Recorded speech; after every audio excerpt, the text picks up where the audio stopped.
You all seem to enjoy my monthly updates on the interesting and unusual things I've heard on the shortwave dial, so here's February's. I covered some unusual stations in a video in early February, and it's been a busy month for me with Meshtastic and other projects, so I've not had much chance to listen. It's been a relatively uneventful month for the most part, and I'll be honest, I heard most of the following in just one evening of listening. Most of these were extremely weak signals at my home station, so the Dutch SDR was a huge help. So, February the 29th saw no less than 3 new Russian channel markers appear on the shortwave bands. 2 of them are pretty standard, but the third is really unusual and kind of eerie if you ask me. Let's head over to 6230 kHz USB and this new beeping marker that appeared.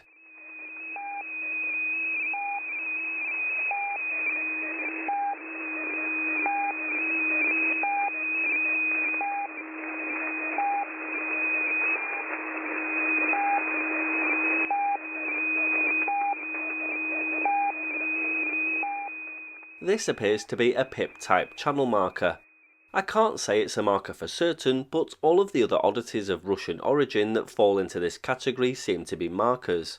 They generally transmit 24/7, well, not so much in recent times, but they're supposed to, and their job is to keep a frequency clear until traffic is ready to be sent. The buzzer is a classic example of this, and if you don't know what it is, I'll leave plenty of links in the description. As you heard, this is a strong signal and seems to be either closer to the UK or targeting this direction more than the next signal. Moving up 700 kHz to 6930, we can hear the same pip tone but at a weaker level. If we follow the trend of other Russian markers, we can surmise that these may be targeting 2 different Russian military districts, hence the difference in signal level. All conjecture, of course.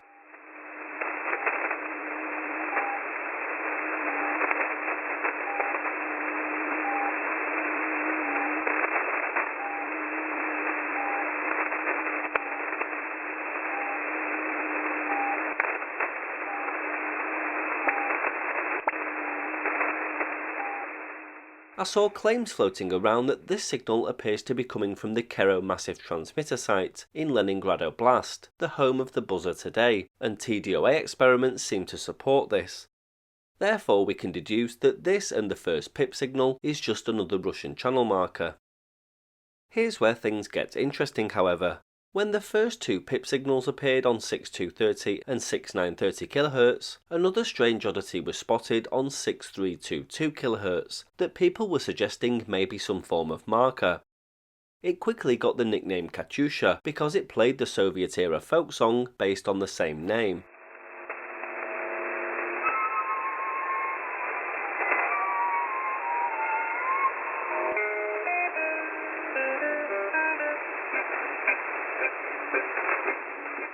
Rising to fame during World War II as a patriotic song, Katyusha is about a woman standing on a steep riverbank where she sings a song to her beloved, a soldier serving far away.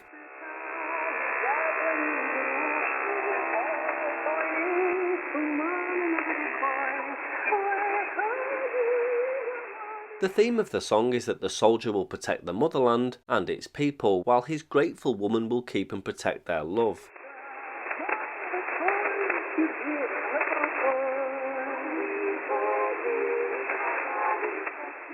This could be a Russian marker, but 6322 kHz is a relatively common pirate frequency, so it's likely that it was just a patriotic Russian playing the song. It did play for many hours, however, and its timing coincided with the first and second new pips, so let me know what you think. Now we head over to the Far East for 2 interesting but quite common oddities.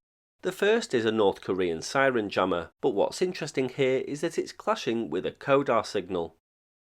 CODAR, or Coastal Ocean Dynamics Applications Radar, is used for near-surface ocean monitoring such as waves and water current.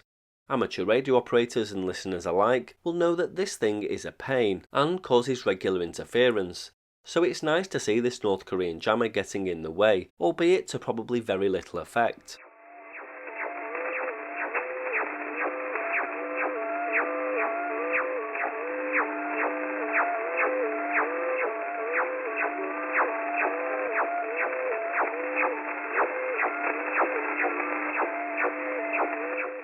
The source of the jammer is North Korea itself, and they're used all the time to jam signals coming into the country from places like South Korea and the US, to name just two of many.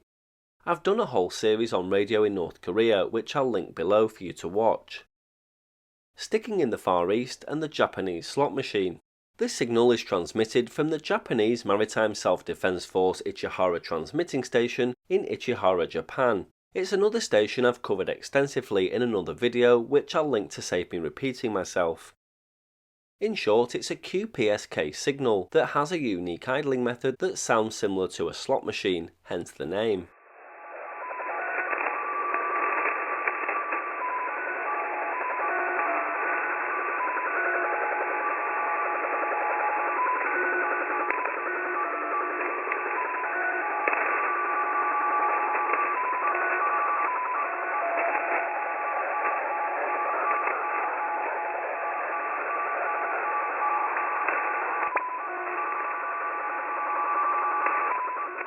Enigma ID XSL, the station operates 24/7 on several different frequencies simultaneously.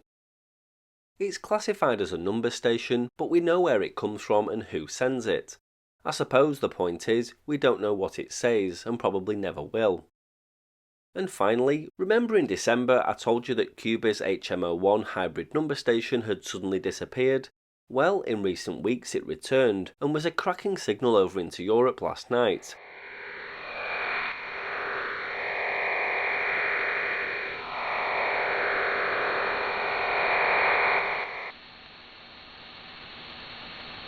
Ocho, 7, 8, 1, 5.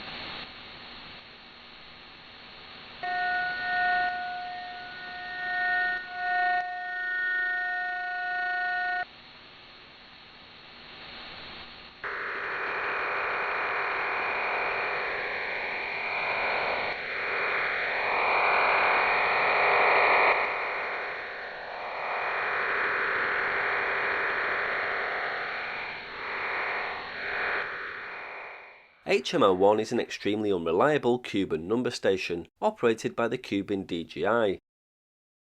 It shares its transmission centres with the Cuban international broadcaster Radio Havana, Cuba, and the two often get mixed up. When it's not making mistakes, sending two messages on the same frequency at the same time, or disappearing from the airwaves altogether, HMO1 can be heard sending voice and data on many different frequencies. Again, there's a full video on HMO1 below. So I hope you enjoyed that roundup of February's shortwave oddities, and I hope it inspires you to buy a shortwave radio or listen online to the many weird and wonderful signals out there that can be heard.